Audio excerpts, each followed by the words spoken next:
44장 요셉이 꾀를 내다. 그 후에 요셉이 자기 집의 관리인에게 명령을 내렸습니다. 저 사람들의 자루에 곡식을 넣을 수 있는 대로 넣어라. 그리고 그 곡식 자루 속에 돈도 넣어 주어라. 그리고 내 은잔을 저 막내 동생의 자루에 넣어라. 그리고 그 자루에 돈도 넣어라. 관리인은 요셉이 말한 대로 했습니다. 새벽이 되어 형들은 나귀를 끌고 길을 떠나게 되었습니다.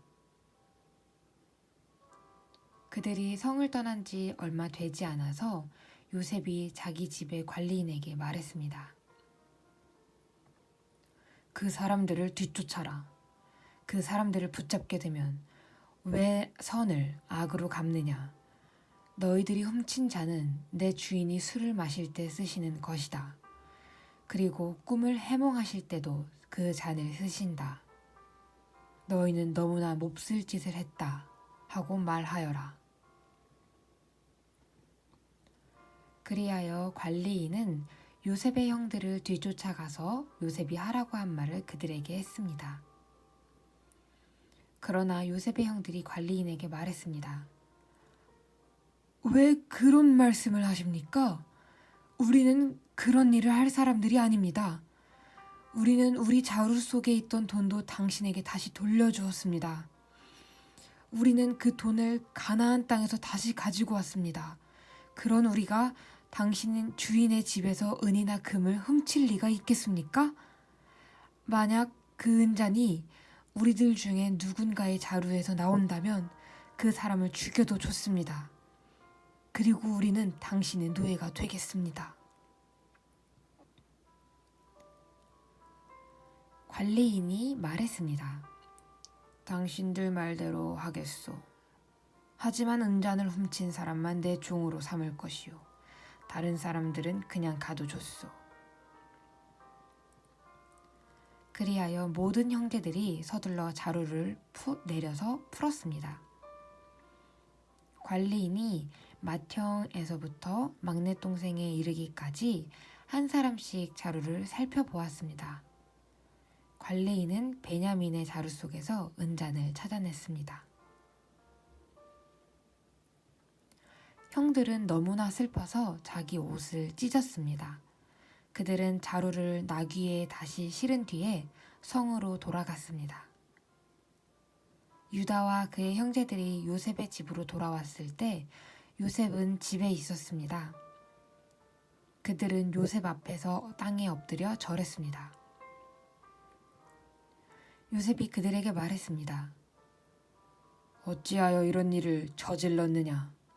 나 같은 사람이면 이런 일쯤 점을 쳐서 다 알아낼 수 있다는 것을 몰랐느냐? 유다가 말했습니다. 총리님께 무슨 말씀을 드릴 수 있겠습니까? 그리고 우리가 죄가 없다는 것을 어떻게 보여드릴 수 있겠습니까? 하나님께서 우리의 죄를 드러내셨습니다. 그러니 이 잔을 훔친 베냐민뿐만 아니라 우리 모두가 총리님의 종이 되겠습니다. 그러나 요셉이 말했습니다. 이런 일은 내게 있을 수 없다. 오직 은잔이 그 짐 속에서 발견된 사람만이 내 노예가 될 것이다. 나머지 사람들은 자유롭게 너희 아버지에게로 돌아가도 좋다. 그러자 유다가 요셉에게 나아가서 말했습니다. 총리님께 한 말씀 드릴 테니 허락해 주십시오. 제발 저에게 노여워하지 마십시오. 총리님은 파라오만큼이나 높으신 분입니다. 전에 저희가 여기에 왔을 때 총리님은 너희에게 아버지나 다른 형제가 있느냐 하고 물어보셨습니다. 그때 저희에게는 늙으신 아버지가 계십니다. 그리고 동생도 있습니다. 저희 동생은 아버지가 늙으셨을 때 낳은 아들인데 저희 막내 동생의 형은 죽었습니다. 그래서 그 막내 동생은 그 어머니의 마지막 남은 아들이 되었습니다. 우리 아버지는 그 아이를 매우 사랑하십니다. 라고 대답했습니다. 그러자 총리님은 저희에게 그 동생을 나에게 데려오너라. 그 사람을 보고 싶다 하고 말씀하셨습니다. 우리는 총리님께 그 어린아이는 자기 아버지를 떠날 수 없습니다. 만약 그 아이가 아버지를 떠난다면 아버지는 돌아가시고 말 것입니다. 라고 말씀드렸습니다. 하지만 총리님은 너희 막내 동생을 데리고 와야 한다.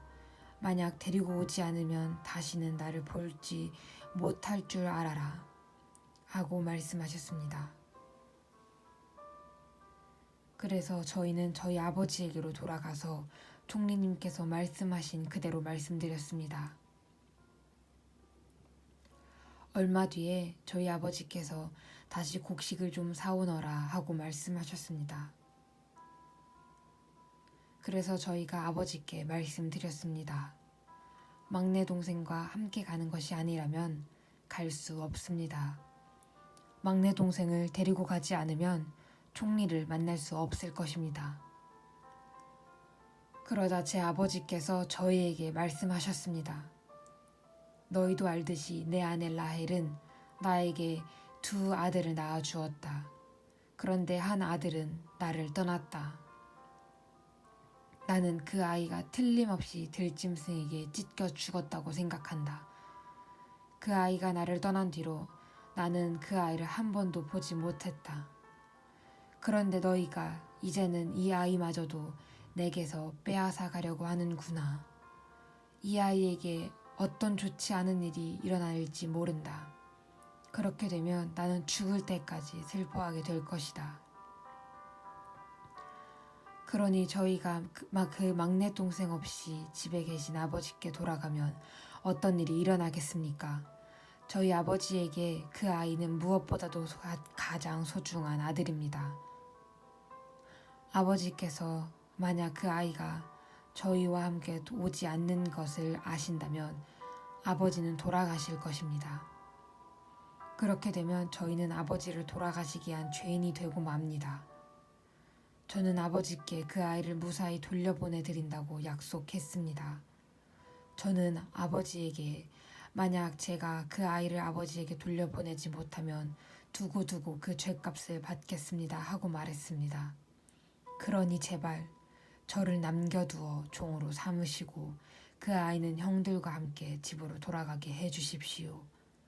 그 아이를 데리고 가지 않는 한 저는 아버지께로 돌아갈 수 없습니다. 저는 아버지가 슬퍼하는 모습을 차마 볼 수 없습니다.